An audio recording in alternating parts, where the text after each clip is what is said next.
Hello there. Welcome to a place where all your troubles melt away. Tonight I will read you gentle bedtime stories to ease you into a peaceful sleep. This will include gentle rain sounds in the background. I hope you enjoy it. If you have a moment, I'd love to hear from you. Leave a comment saying what time you're listening to this and where you're listening from. Have a good night and enjoy tonight's collection of cozy stories. Their word of honor.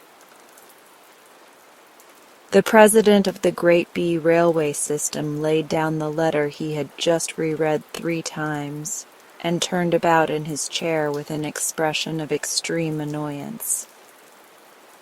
"I wish it were possible," he said slowly, "to find one boy or man in 1,000 who would receive instructions and carry them out to the letter without a single variation from the course laid down.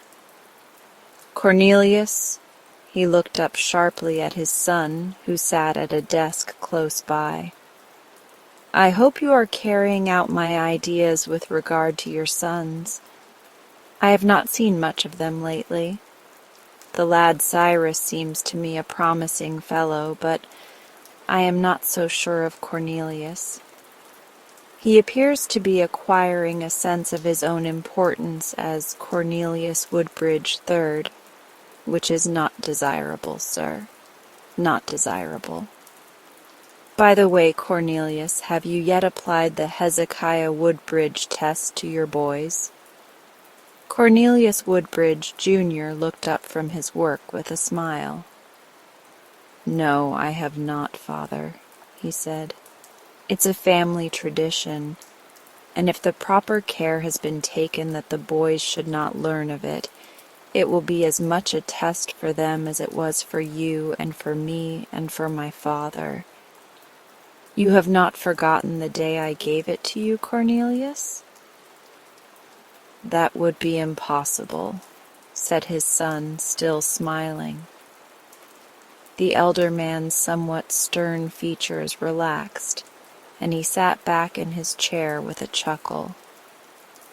"Do it at once," he requested, "and make it a stiff one. You know their characteristics. Give it to them hard. I feel pretty sure of Cyrus, but Cornelius—" He shook his head doubtfully and returned to his letter. Suddenly he wheeled about again. "Do it Thursday, Cornelius," he said in his peremptory way, "and whichever one of them stands, it shall go with us on the tour of inspection. That will be reward enough, I fancy." "Very well, sir," replied his son, and the 2 men went on with their work without further words. They were in the habit of dispatching important business with the smallest possible waste of breath. On Thursday morning, immediately after breakfast, Cyrus Woodbridge found himself summoned to his father's library. He presented himself at once, a round-cheeked, bright-eyed lad of 15, with an air of alertness in every line of him. "Cyrus," said his father, "I have a commission for you to undertake, of a character which I cannot now explain to you. I want you to take this envelope," he held out a large and bulky packet, "and without saying anything to anyone, follow its instructions to the letter. I ask of you your word of honor that you will do so." The 2 pairs of eyes looked into each other for a moment, singularly alike in a certain intent expression, developed into great keenness in the man, but showing as yet only an extreme wide-awakeness in the boy. Cyrus Woodbridge had an engagement with a young friend in half an hour, but he responded firmly, "I will, sir." "On your honor?" "Yes, sir. That is all I want." Go to your room and read your instructions, then start at once." Mr. Woodbridge turned back to his desk with the nod and smile of dismissal to which Cyrus was accustomed. The boy went to his room, opening the envelope as soon as he had closed the door. It was filled with smaller envelopes numbered in regular order. Enfolding these was a typewritten paper which read as follows: "Go to the reading room of the Westchester Library. There open envelope number 1. Remember to hold all instructions secret. C.W. Jr." Cyrus whistled. "That's funny. It means my date with Harold is off.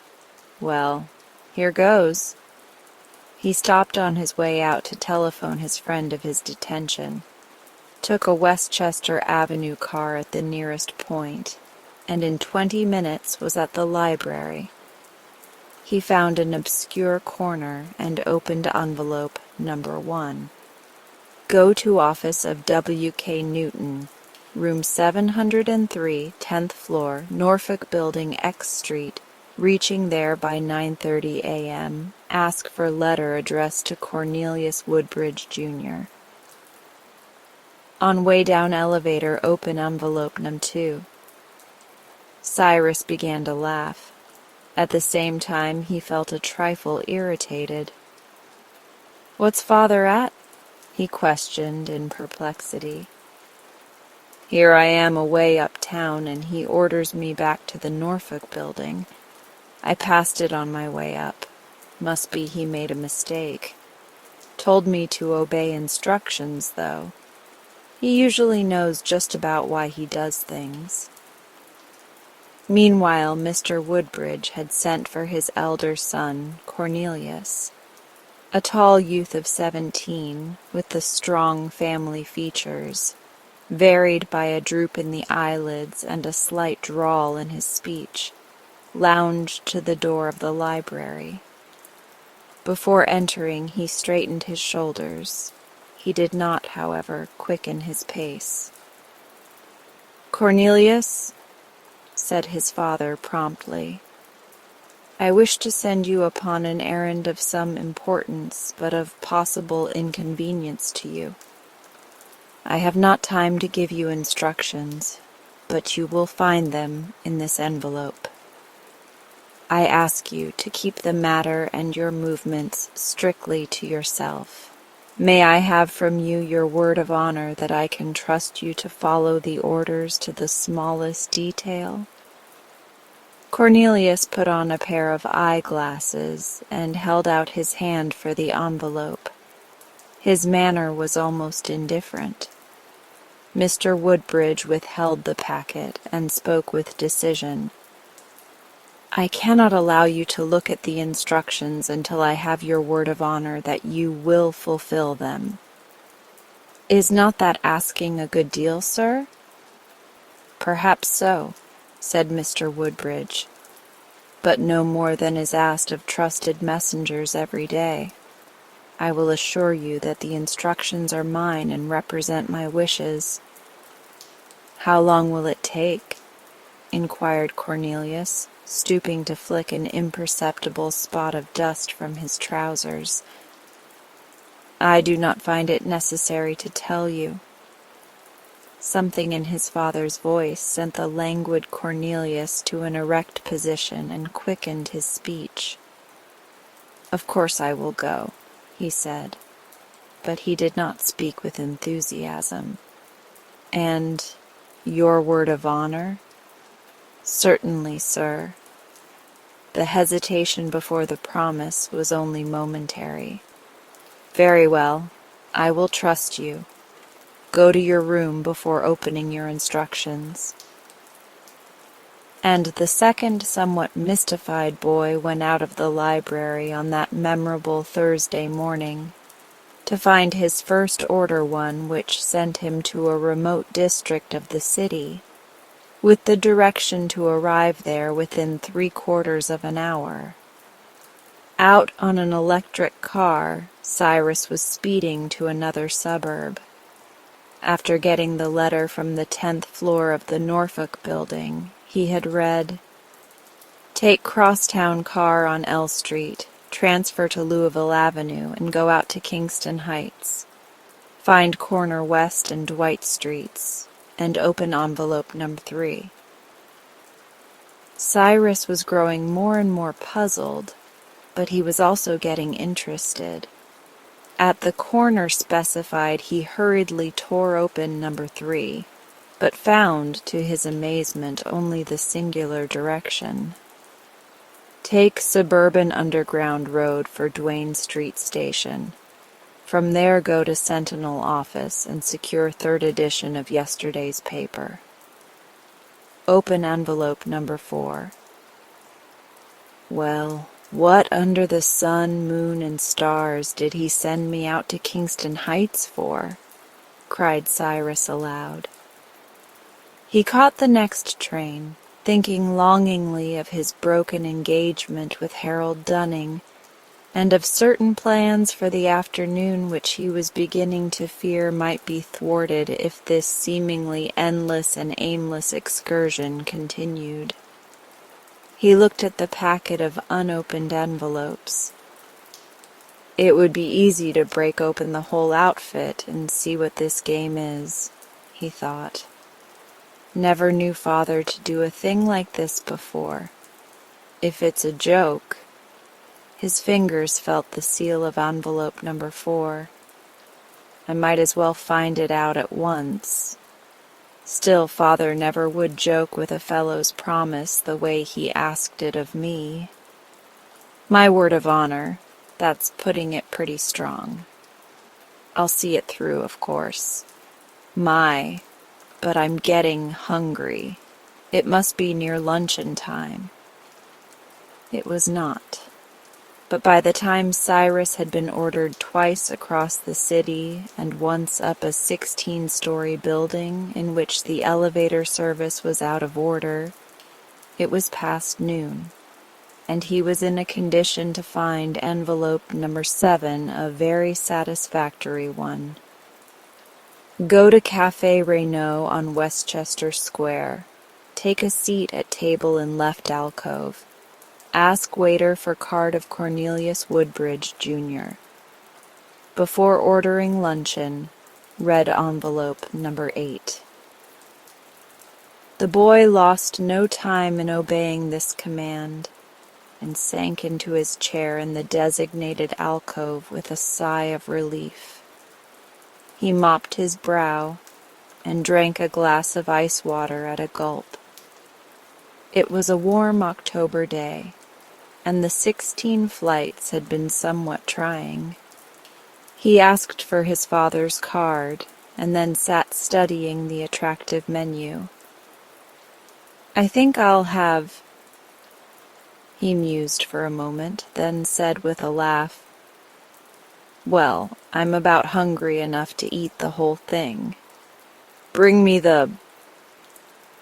Then he recollected, paused, and reluctantly pulled out envelope number 8 and broke the seal. Just a minute, he murmured to the waiter. Then his face turned scarlet and he stammered under his breath, Why, this can't be. Envelope number 8 ought to have been bordered with black, judging by the dismay its order to a lecture hall to hear a famous electrician caused. But the Woodbridge blood was up now, and it was with an expression resembling that of his grandfather Cornelius, under strong indignation, that Cyrus stalked out of that charming place to proceed grimly to the lecture hall. Who wants to hear a lecture on an empty stomach? He groaned. I suppose I'll be ordered out anyway, the minute I sit down and stretch my legs. Wonder if Father can be exactly right in his mind.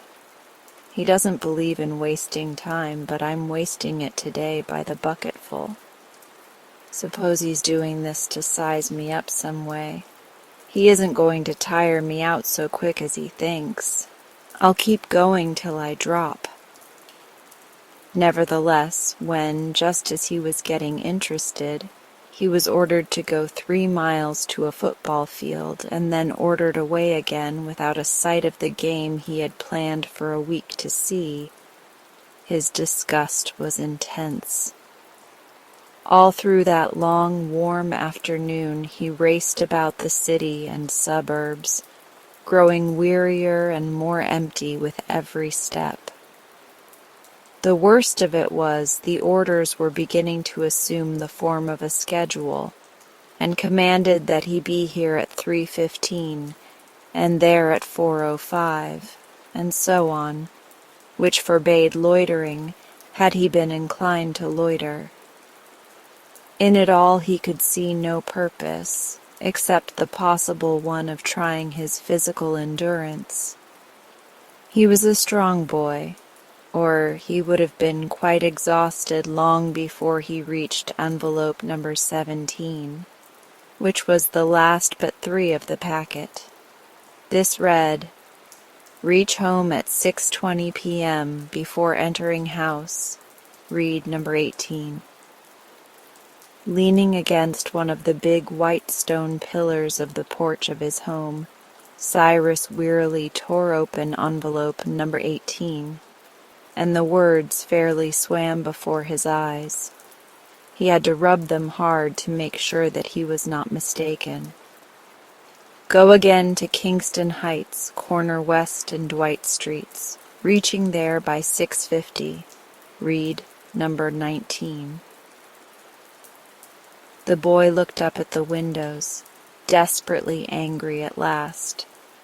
If his pride and his sense of the meaning of that phrase, "my word of honor," as the men of the Woodbridge family were in the habit of teaching their sons, had not both been of the strongest sort, he would have rebelled and gone defiantly and stormily in.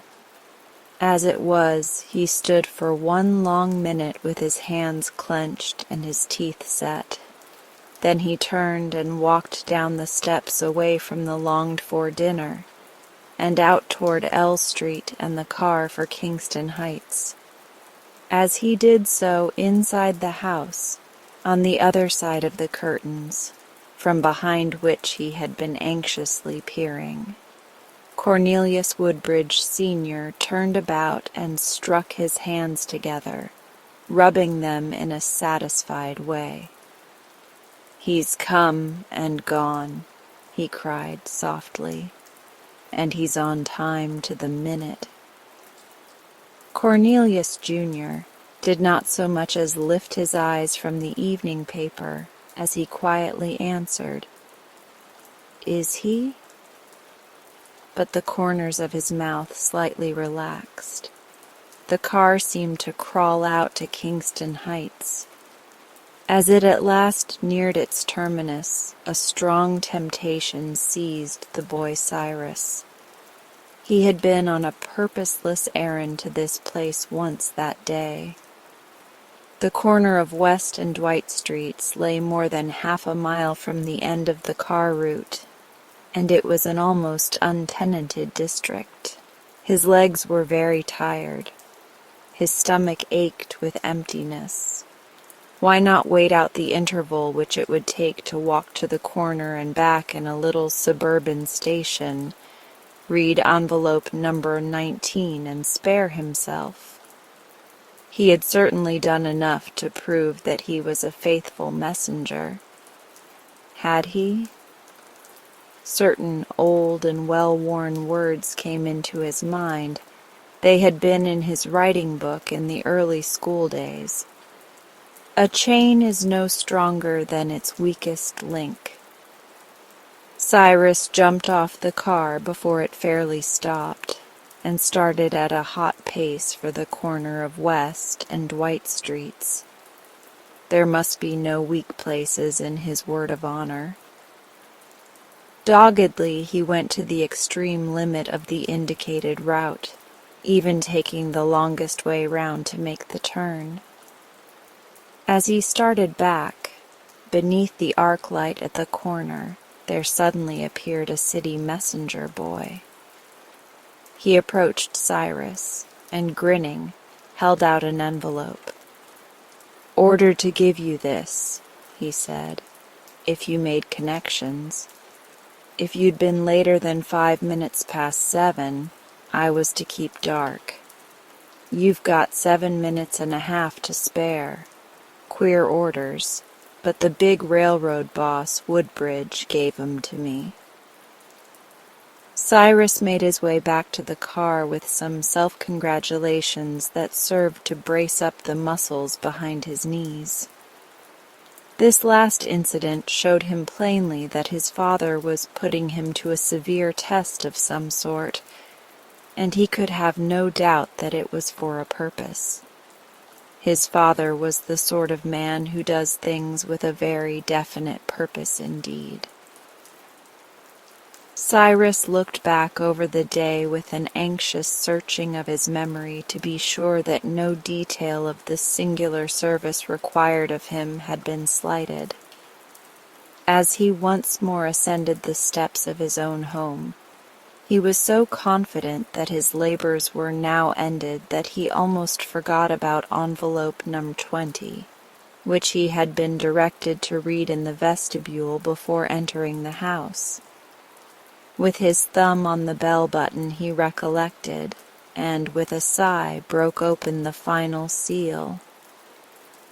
"Turn about, and go to Lenox Street Station B Railroad, reaching there by 8:05.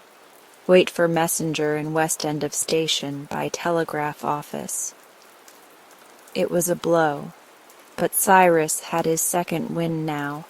He felt like a machine, a hollow one, which could keep on going indefinitely. The Lenox Street station was easily reached on time. The hands of the big clock were only at 1 minute past 8 when Cyrus entered. At the designated spot the messenger met him. Cyrus recognized him as the porter on one of the trains of the road of which his grandfather and father were officers. Why, yes, he was the porter of the Woodbridge special car. He brought the boy a card which ran thus: "Give Porter the letter from Norfolk Building, the card received at restaurant, the lecture coupon yesterday evening Sentinel, and the envelope received at Kingston Heights." Cyrus silently delivered up these articles, feeling a sense of thankfulness that not one was missing. The porter went away with them, but was back in 3 minutes. "This way, sir," he said, and Cyrus followed, his heart beating fast. Down the track he recognized the Fleet Wing, President Woodbridge's private car, and Grandfather Cornelius he knew to be just starting on a tour of his own and other roads, which included a flying trip to Mexico. Could it be possible? In the car, his father and grandfather rose to meet him. Cornelius Woodbridge Sr. was holding out his hand. "Cyrus, lad," he said, his face one broad, triumphant smile. "You have stood the test, the Hezekiah Woodbridge test, sir, and you may be proud of it. Your word of honor can be depended upon. You are going with us through 19 states and Mexico. Is that reward enough for one day's hardships?" "I think it is, sir," agreed Cyrus, his round face reflecting his grandfather's smile, intensified. "Was it a hard pull, Cyrus?" questioned the senior Woodbridge with interest. Cyrus looked at his father. "I don't think so, now, sir," he said. Both gentlemen laughed. "Are you hungry?" "Well, just a little, grandfather. Dinner will be served the moment we are off. We have only 6 minutes to wait." "I am afraid, I am very much afraid." The old gentleman turned to gaze searchingly out of the car window into the station. "That another boy's word of honor is not." He stood, watch in hand. The conductor came in and remained, awaiting orders. 2 minutes more, Mr. Jefferson," he said. 1.5. 1. Half a minute. He spoke sternly. "Pull out at 8:14 on the second, sir." "Ah." The porter entered hurriedly and delivered a handful of envelopes into Grandfather Cornelius's grasp. The old gentleman scanned them at a glance. "Yes, yes, all right," he cried, with the strongest evidences of excitement Cyrus had ever seen in his usually quiet manner. As the train made its first gentle motion of departure, a figure appeared in the doorway. Quietly, and not at all out of breath, Cornelius Woodbridge III walked into the car. Then Grandfather Woodbridge grew impressive. He advanced and shook hands with his grandson as if he were greeting a distinguished member of the board of directors. Then he turned to his son and shook hands with him also, solemnly. His eyes shone through his gold-rimmed spectacles, but his voice was grave with feeling. "I congratulate you, Cornelius," he said, "on possessing 2 sons whose word of honor is above reproach. The smallest deviation from the outlined schedule would have resulted disastrously. 10 minutes' tardiness at the different points would have failed to obtain the requisite documents. Your sons did not fail. They can be depended upon. The world is in search of men built on those lines. I congratulate you, sir." Cyrus was glad presently to escape to his stateroom with Cornelius. "Say, what did you have to do?" he asked eagerly. "Did you trot your legs off all over town?" "Not much, I didn't," said Cornelius grimly from the depths of a big towel. "I spent the whole day in a little hole of a room at the top of an empty building, with just 10 trips down the stairs to the ground floor to get envelopes at certain minutes. I had not a crumb to eat nor a thing to do, and could not even snatch a nap for fear I'd oversleep one of my dates at the bottom. I believe that was worse than mine," commented Cyrus reflectively. "I should say it was. If you don't think so, try it." "Dinner, boys," said their father's voice at the door, and they lost no time in responding. Grace S. Richmond, in Youth's Companion. Heroism. A tone of pride or petulance repressed, a selfish inclination firmly fought, a shadow of annoyance set at naught, a measure of disquietude suppressed, a peace in importunity possessed, a reconcilement generously sought, a purpose put aside, a banished thought, a word of self-explaining unexpressed. Trifles they seem, these petty soul restraints. Yet he who proves them so must needs possess a constancy and courage grand and bold. They are the trifles that have made the saints. Give me to practice them in humbleness, and nobler power than mine doth no man hold.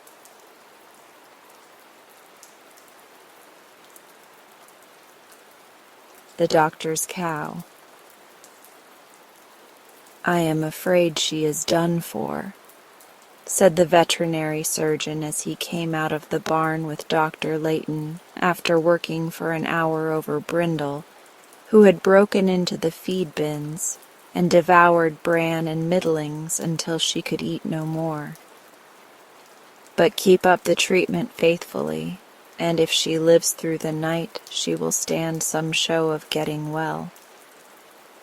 The doctor walked down the driveway with the surgeon and stood for a few minutes at the gate under the maple trees that lined the sidewalk, talking earnestly. Then he went back into the house by the kitchen door. His wife met him with the oft-repeated words, "I told you so. I said that boy would turn out of no earthly account." "But he has turned out of some account," contradicted the doctor mildly. "In spite of this carelessness, he has been a great help to me during the last month.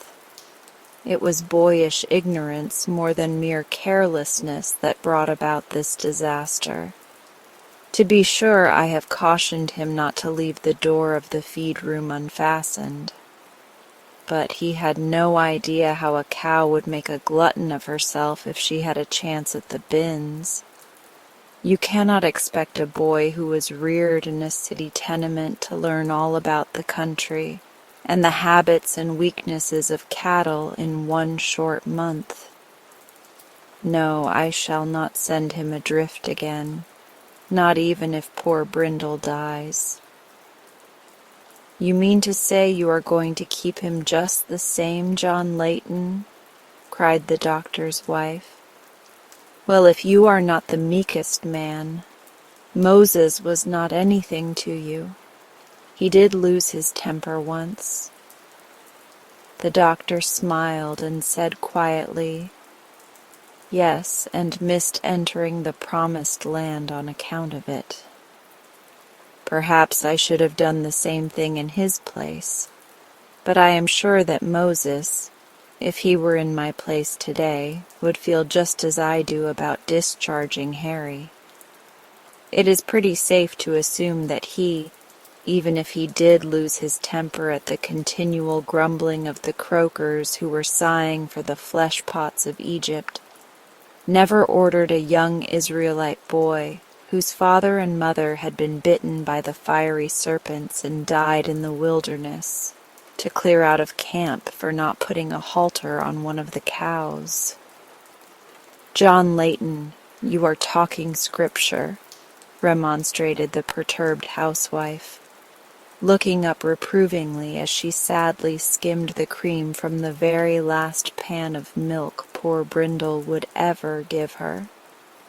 "I certainly am, and I'm going to act scripture too," declared the doctor, with the air of gentle firmness that always ended any controversy between him and his excellent, though somewhat exacting, wife.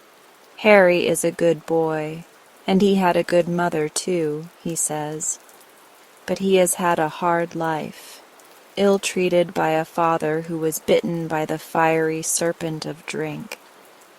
Now, because of his first act of negligence, I am not going to send him adrift in the world again." "Not if it costs you a cow," remarked the woman. "No, my dear, not if it costs me 2 cows," reasserted the doctor. "A cow is less than a boy, and it might cost the world a man if I sent Harry away in a fit of displeasure, disgraced by my discharge, so that he could not find another place in town to work for his board and go to school. Besides, Brindle will die anyway, and discharging the boy will not save her." "No, of course not. But it was your taking the boy in, a penniless, unknown fellow, that has cost you a cow," persisted the wife. "I told you at the time you would be sorry for it." "I have not intimated that I am sorry I took the boy in," remarked the doctor, not perversely, but with steadfast kindness. "If our own little boy had lived and had done this thing accidentally, would I have been sorry he had ever been born?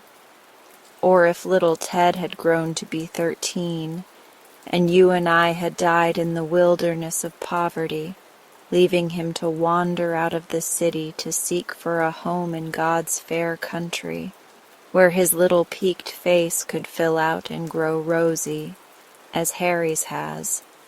Would you think it just to have him sent away because he had made a boyish mistake? Of course you would not, Mother. Your heart is in the right place, even if it does get covered up sometimes. And I guess, to come right down to it, you would not send Harry away any more than I would when the poor boy is almost heartbroken over this unfortunate affair. Now let us have supper, for I must be off. We cannot neglect sick people for a poor, dying cow. Harry will look after Brindle. He will not eat a bite, I am afraid, so it is no use to call him in now. By and by you would better take a plate of something out to him, but do not say a harsh word to the poor fellow to make it any harder for him than it is."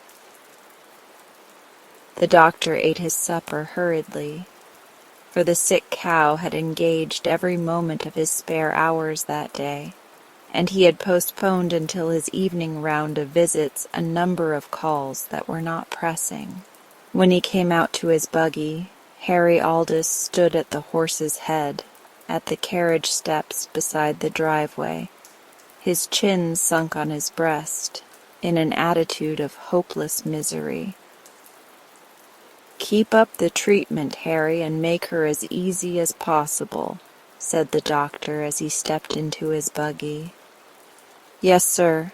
I'll sit up all night with her, Dr. Layton, if I can only save her," was the choking answer, as the boy carefully spread the lap robe over the doctor's knees. "I know you will, Harry, but I am afraid nothing can save the poor creature. About all we can do is to relieve her suffering until morning, giving her a last chance. And if she is no better then, the veterinary surgeon says we would better shoot her and put her out of her misery." The boy groaned. "Oh, Dr. Layton, why do you not scold me? I could bear it better if you would say just one cross word," he sobbed. "You have been kinder to me than my own father ever was, and I have tried so hard to be useful to you. Now this dreadful thing has taken place, all because of my carelessness. I wish you would take that buggy whip to me. I deserve it." The doctor took the whip, and gently dropped its lash across the drooping shoulders, bowed on the horse's neck as the boy hid his face in the silken mane he loved to comb. Indeed, Dandy's black satin coat had never shone with such a luster from excessive currying as in the month past, since the advent of this new little groom, who slept in the little back bedroom of the doctor's big white house, and thought it a nook in paradise. "There's no use in scolding or thrashing a fellow who is all broken up anyway, over an accident as you are," the doctor said kindly. "Of course, it is a pretty costly accident for me, but I think I know where I can get a heifer, one of Brindle's own calves, that I sold to a farmer 2 years ago. That will make as fine a cow as her mother." "But the money, Dr. Layton.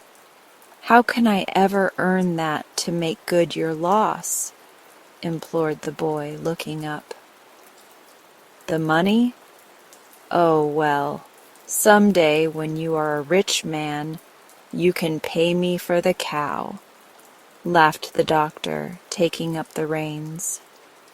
"In the meantime, make a good, trustworthy, honest man of yourself, no matter whether you get rich or not, and keep your thinking cap on a little better." "You had better eat some supper," said a voice in the doorway a little later, as Mrs. Layton came noiselessly to the barn. and surprised the boy kneeling on the hay in the horse's stall adjoining the one where Brindle lay groaning, his face buried in his arms, which were flung out over the manger. The lad scrambled to his feet in deep confusion. "Oh, thank you, Mrs. Layton, but I cannot eat a bite," he protested. "It is ever so good of you to think of me, but I cannot eat anything." "You must," said the doctor's wife firmly. "Come outside and wash in the trough if you do not want to leave Brindle. You can sit nearby and watch her if you think you must, though it will not do a particle of good, for she is bound to die anyway. What were you doing in there on your knees? Praying?"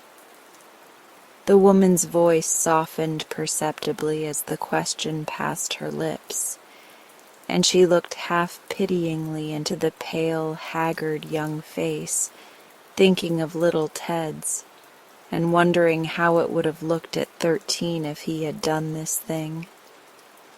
"Yes," muttered Harry, plunging his hands into the water of the trough, and splashing it over the red flame of a sudden burning blush that kindled in his ash-pale cheeks. "Isn't it all right to pray for a cow to get well? It most kills me to see her suffer so." Mrs. Layton smiled unwillingly, for the value of her pet cow's products touched her more deeply than a boy's penitent tears, particularly when that boy was not her own. "There is no use of your staying in there and watching her suffer. You cannot do her any good," she insisted. "Stay out here in the fresh air. Do you hear?" "Yes, ma'am," choked Harry, drying his face on the sleeve of his gingham shirt. He sat down on a box before the door, the plate of food in his lap, and made an attempt to eat the daintily cooked meal, but every mouthful almost choked him. At about midnight, the sleepless young watcher, lying on the edge of the hay just above the empty manger over which a lantern swung, lifted himself on his elbow at the sound of a long, low, shuddering groan, and in another moment Harry knew that poor Brindle had ceased to suffer the effects of her gluttonous appetite. Creeping down into the stall, he saw at a glance that the cow was dead, and for a moment, alone there in the stillness and darkness of the spring night, he felt as if he were the principal actor in some terrible crime. "Poor old boss," he sobbed, kneeling down and putting his arm over the still warm neck. I have killed you, after all the rich milk and butter you have given me, that have made me grow strong and fat, just by my carelessness."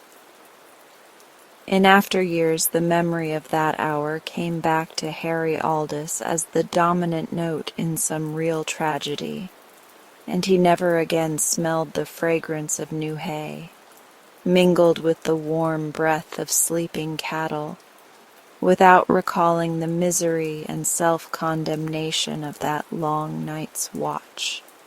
In the early dawn, Dr. Layton found the boy lying beside the quiet form in the stall, fast asleep from exhaustion and grief, his head pillowed on the soft, tawny coat he had loved to brush until it gleamed like silk. "Child alive!" he gasped, bending over and taking the lad in his arms and carrying him out into the sweet morning air.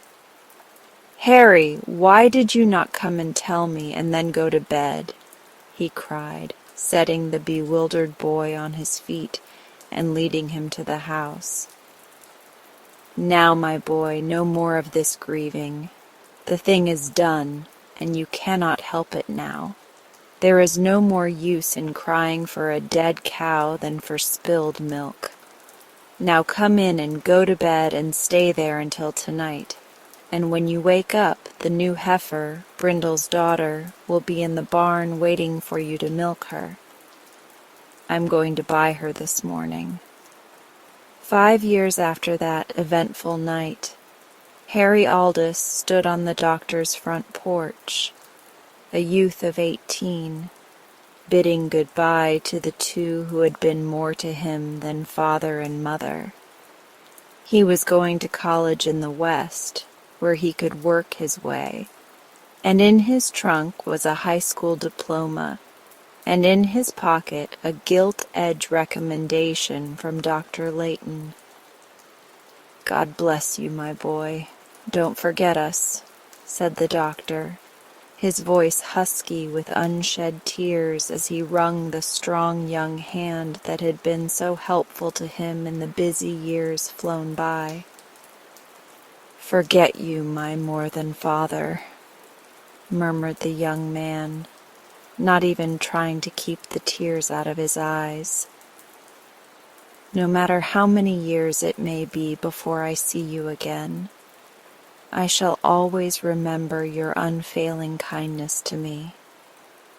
And can I ever forget how you saved me for a higher life than I could possibly have lived if you had set me adrift in the world again for leaving that barn door unfastened and killing your cow?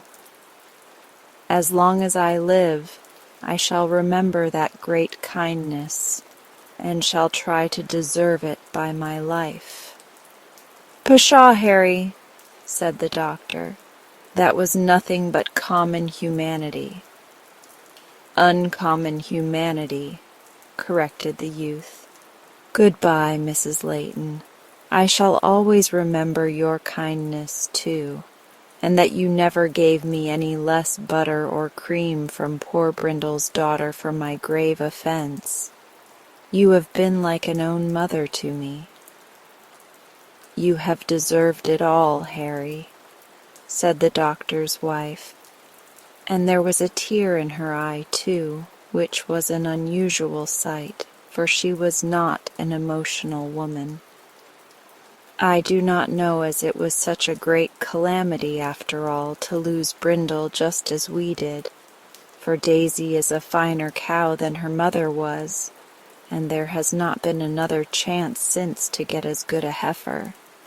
So it was a blessing in disguise after all, Harry," laughed the doctor.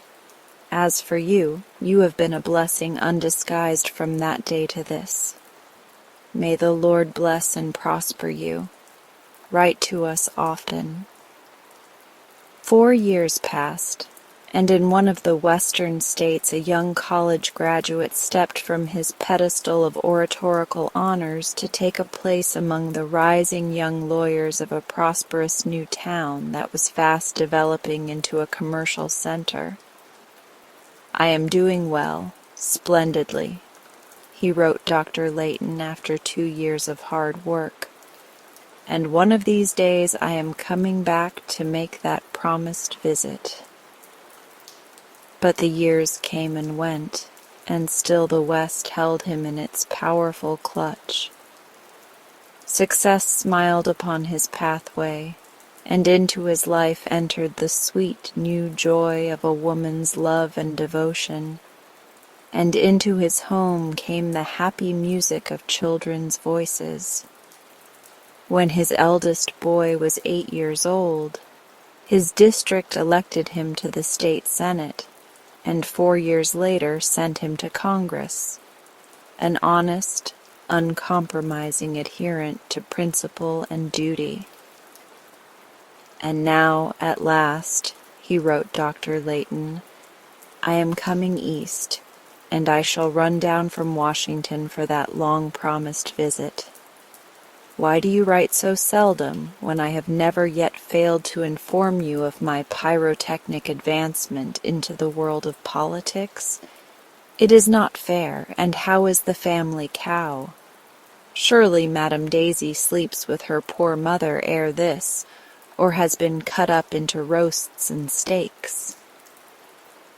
And to this letter the doctor replied briefly but gladly, So you are coming at last, my boy. Well, you will find us in the same old house, a little the worse for wear, perhaps, and leading the same quiet life. No, not the same, though it is quiet enough, for I am growing old, and the town is running after the new young doctors, leaving us old ones in the rear to trudge along as best we can. There isn't any family cow now, Harry. Daisy was sold long ago for beef, poor thing. We never got another, for I am getting too old to milk, and there never seemed to come along another boy like the old Harry, who would take all the barnyard responsibility on his shoulders. Besides, Mother is crippled with rheumatism and can hardly get around to do her housework, let alone to make butter. We are not any too well off since the Union Bank failed, for, besides losing all my stock, I have had to help pay the depositors' claims. But we have enough to keep us comfortable, and much to be thankful for. Most of all that our famous son is coming home for a visit. Bring your wife too, Harry, if she thinks it will not be too much of a drop from Washington society to our humble home, and the children, all 5 of those bright boys and girls. Bring them all. I want to show them the old stall in the barn, where 25 years ago I picked their father up in my arms early one spring morning as he lay fast asleep on the neck of the old cow over whose expiring breath he had nearly broken his poor little heart. Yes, Father, of course it has paid to come down here. I would not have missed it for all the unanimous votes of the 3rd ballot that sent me east, declared the United States Senator at the end of his 3 days' visit.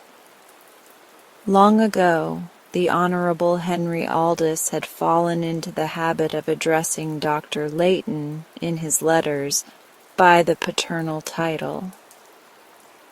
It does not seem possible that it is 20 years since I stood here, saying goodbye when I started west. By the way, do you remember what you told me that memorable night when the lamented Brindle laid down her life because of my carelessness and her own gluttony? I was standing at the horse's head, and you were sitting in your buggy, there at the carriage steps, and I said I wished you would horsewhip me, instead of treating me so kindly. I remember you reached over and tickled my neck with the lash playfully, and told me there was no use in thrashing a fellow who was all broken up anyway, over an accident. The doctor laughed as he held his arms more closely about the shoulders of Senator Aldis's 2 eldest boys, while Grandmother Layton, with little Ted in her lap, was dreaming again of the little form that had long, long ago been laid in the graveyard on the hillside. Yes, yes, said the doctor, I remember. What a blessed thing it was I did not send you off that day to the tune the old cow died on.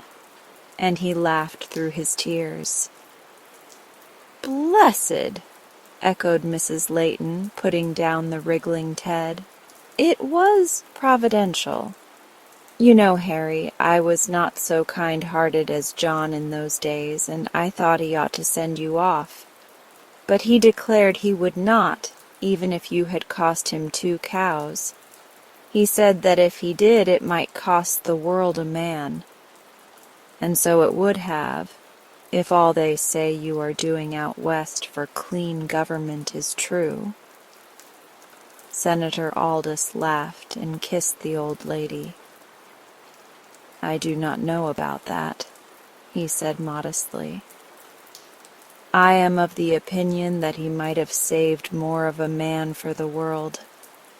But certain it is, he saved whatever manhood there was in that boy from going to waste by his noble act of kindness. But what I remember most, Father, is what you told me, there at the carriage step, that when I became a rich man, I could pay you for that cow. Well, I am not exactly a rich man, for I am not in politics for all the money I can get out of it, but I am getting a better income than my leaving that barn door open would justify anyone in believing I ever could get by my brains. So now I can pay that long-standing debt without inconvenience. It may come handy for you to have a little fund laid by, since the Union Bank went to smash, and all your stock with it, and so much of your other funds went to pay the poor depositors of that defunct institution. It was just like you, Father, not to dodge the assessments, as so many of the stockholders did, by putting all your property in your wife's name. So, since you made one investment 25 years ago that has not seemed to depreciate in value very much, an investment in a raw young boy who did not have enough gumption to fasten a barn door, here is the interest on what the investment was worth to the boy, at least a little of it, for I can never begin to pay it all. Goodbye, both of you, and may God bless you. Here comes our carriage, Helen. When the dust of the departing hack had filtered through the morning sunlight, two pairs of tear-dimmed eyes gazed at the slip of blue paper in Dr. Layton's hand, a check for $5,000. "We saved a man that time, sure enough," murmured the old doctor softly.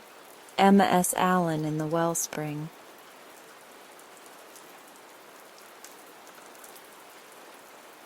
My mother's ring. I am living now on borrowed time.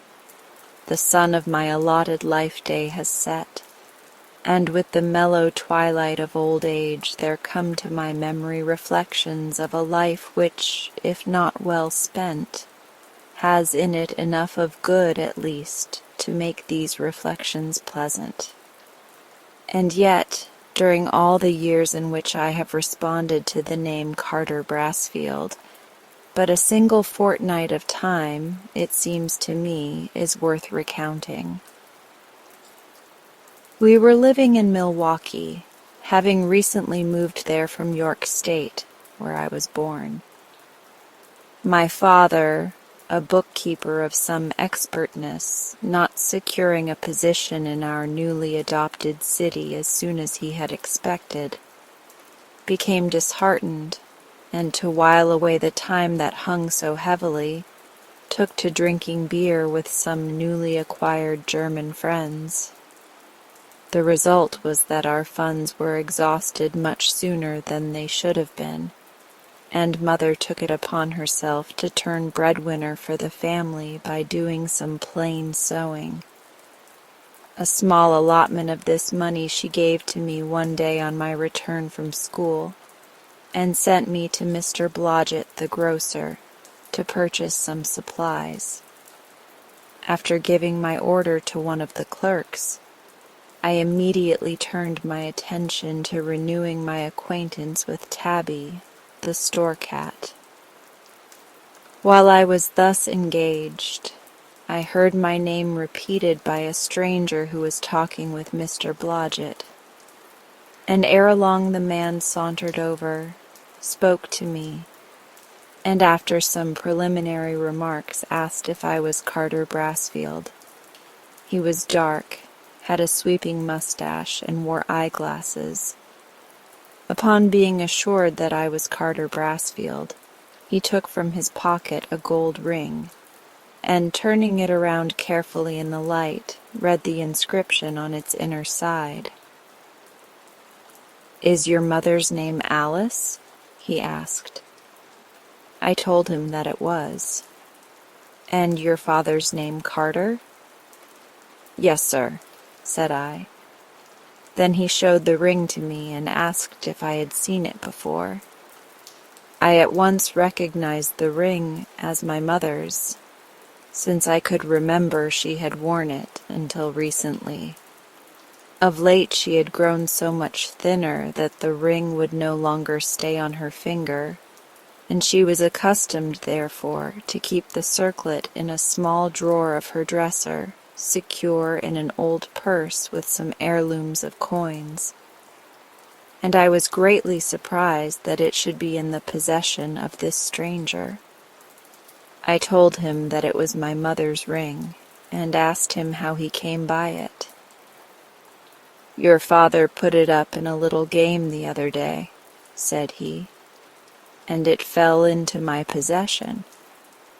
He dropped the ring into his purse, which he then closed with a snap. "I have been trying for several days to see your father and give him a chance at the ring before I turned it in to the pawnbrokers. If your mother has any feeling in the matter, tell her she can get the ring for $10, he added as he turned away. I did not know what to do. I was so ashamed and hurt to think that my father, whom I loved and in whom I had such implicit confidence, should have gambled away my mother's ring, the very ring I was old enough to appreciate. He had given her in pledging to her his love. My eyes filled with tears, and as I stood hesitating, Mr. Blodgett came forward, admonishing me not to forget my parcels. He evidently observed my tears, although I turned my face the other way for shame of crying. At any rate, he put his hand on my shoulder and said very kindly, "It's pretty tough, Carter, my boy, isn't it?" He referred, I thought, to my father, for father was uppermost in my thoughts. Then, lowering his voice, he said, "But I will help you out, son. I will help you out." I forgot all about hiding my tears and faced about, attracted by his kindness. "I will redeem the ring and keep it for you until you can get the money. What do you say? You can rest easy then, knowing that it is safe and you can take your time. What do you say?" With some awkwardness, I acquiesced to his plan. Then he called the stranger and, leading the way back to his desk, paid to him the $10, requiring him to sign a paper, though I did not understand why. He then placed the ring carefully in his safe. "There, Carter," said he, rubbing his hands together. "It is safe now, and we need not worry." I held out my hand to him, then without a word took my parcels and started on a run for home. That evening father was more restless than usual. He repeatedly lamented his long enforced idleness. After retiring that night, I lay awake for a long time evolving in my mind plans whereby I might earn $10 to redeem the ring. Finally, with my boyish heart full of hope and adventure, I fell asleep in the wee hours of morning. After breakfast, I took my books, as usual, but instead of going to school, I turned my steps toward a box factory, where I knew a boy of about my own age to be working. I confided to him as much of my story as I thought advisable, and he took me to the superintendent's office and introduced me. I was put to work at $5 a week, with the privilege of stopping at 4 each day. Every afternoon I brought my school books home and studied as usual till bedtime, and took them with me again in the morning. During the 2 weeks I was employed at the factory, neither father nor mother suspected that I had not been to school each day. In fact, I studied so assiduously at night that I kept up with my classes. But my mother observed that I grew pale and thin. At the end of 2 weeks, when I told the manager I wanted to stop work, he seemed somewhat disappointed. He paid me 2 crisp $5 notes, and I went very proudly to Mr. Blodgett with the first $10 I had ever earned, and received that gentleman's hearty praise and my mother's ring. That evening Father was out as usual, and I gave the ring to Mother, telling her all about it and what I had done. She kissed me and, holding me close in her arms for a long time, cried, caressing my hair with her hand, and told me that I was her dear, good boy. Then we had a long talk about Father, and agreed to lay nothing to him at present about the ring. The next evening, when I returned from school, Father met me at the hall door and asked if I had been to school. I saw that he had been drinking and was not in a very amiable mood. "I met Clarence Stevenson just now," he said, "and he inquired about you. He thought you were sick and said you had not been to school for 2 weeks, unless you had gone today." I stood for a moment without answering. "What do you say to that?" he demanded.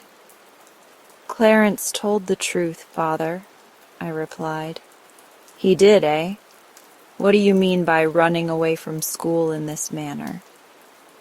He grew very angry, catching me by the shoulder, gave me such a jerk that my books, which I had under my arm, went flying in all directions.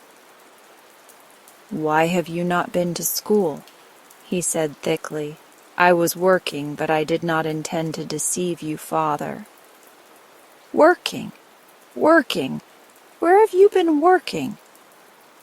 "At Mr. Hazelton's box factory." "At a what factory?" "Box factory."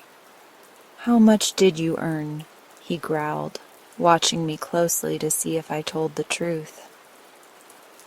$5 a week, I said timidly, feeling all the time that he was exacting from me a confession that I wished, on his account, to keep secret. $5 a week? Where is the money? Show me the money, he persisted incredulously. "I cannot, Father. I do not have it." I was greatly embarrassed and frightened at his conduct. "Where is it?" he growled. I spent it," I said, not thinking what else to say. A groan escaped through his shut teeth as he reeled across the hall and took down a short rawhide whip that had been mine to play with. Although he had never punished me severely, I was now frightened at his anger.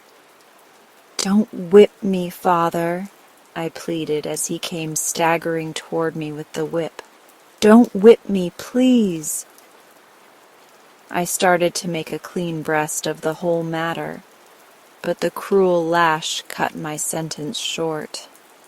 I had on no coat, only my waist, and I am sure a boy never received such a whipping as I did. I did not cry at first. My heart was filled only with pity for my father. Something lay so heavy in my breast that it seemed to fill up my throat and choke me. I shut my teeth tightly together and tried to endure the hurt, but the biting lash cut deeper and deeper until I could stand it no longer. Then my spirit broke, and I begged him to stop. This seemed only to anger him the more, if such a thing could be. I cried for mercy and called for Mother, who was out at one of the neighbors. Had she been at home, I am sure she would have interceded for me. But he kept on and on, his face as white as the wall. I could feel something wet running down my back, and my face was slippery with blood when I put up my hand to protect it. I thought I should die. Everything began to go round and round. The strokes did not hurt any longer. I could not feel them now. The hall suddenly grew dark, and I sank upon the floor. Then I suppose he stopped. When I returned to consciousness, I was lying on the couch in the dining room with a wet cloth about my forehead, and Mother was kneeling by me, fanning me and crying. I put my arms about her neck and begged her not to cry, but my head ached so dreadfully that I could not keep back my own tears. I asked where Father was, and she said he went downtown when she came. He did not return at supper time, nor did we see him again until the following morning. I could eat no supper that night before going to bed, and Mother came and stayed with me. I am sure she did not sleep, for as often as I dropped off from sheer exhaustion, I was wakened by her sobbing. Then I too would cry. I tried to be brave, but my wounds hurt me so, and my head ached. I seemed to be thinking all the time of Father. My poor Father. I felt sorry for him, and kept wondering where he was. All through the night it seemed to me that I could see him drinking and drinking and betting. My back hurt dreadfully, and Mother put some ointment and soft cotton on it.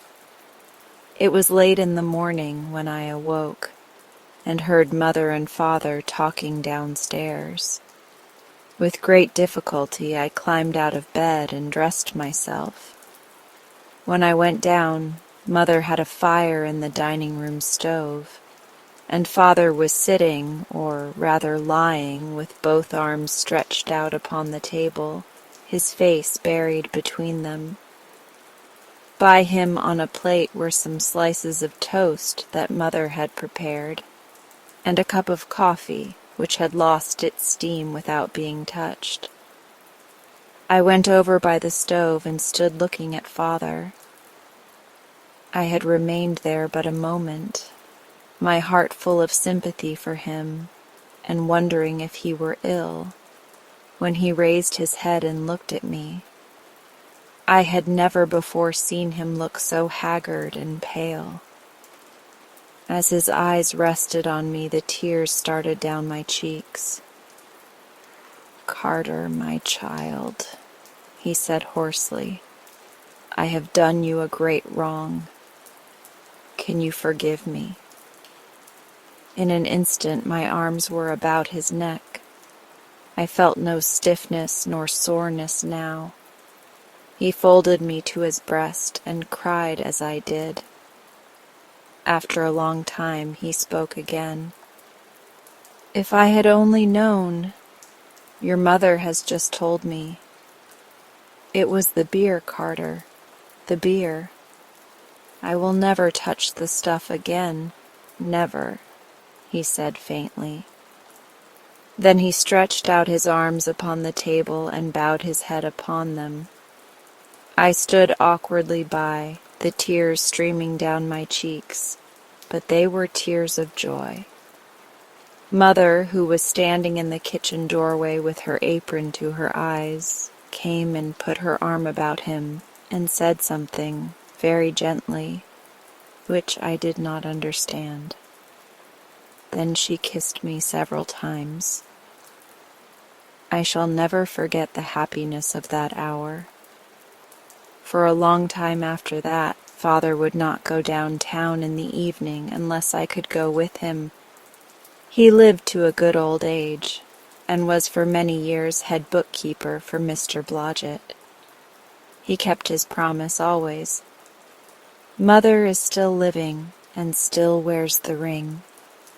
Alva H. Sowens, Maryland, in the Union Signal,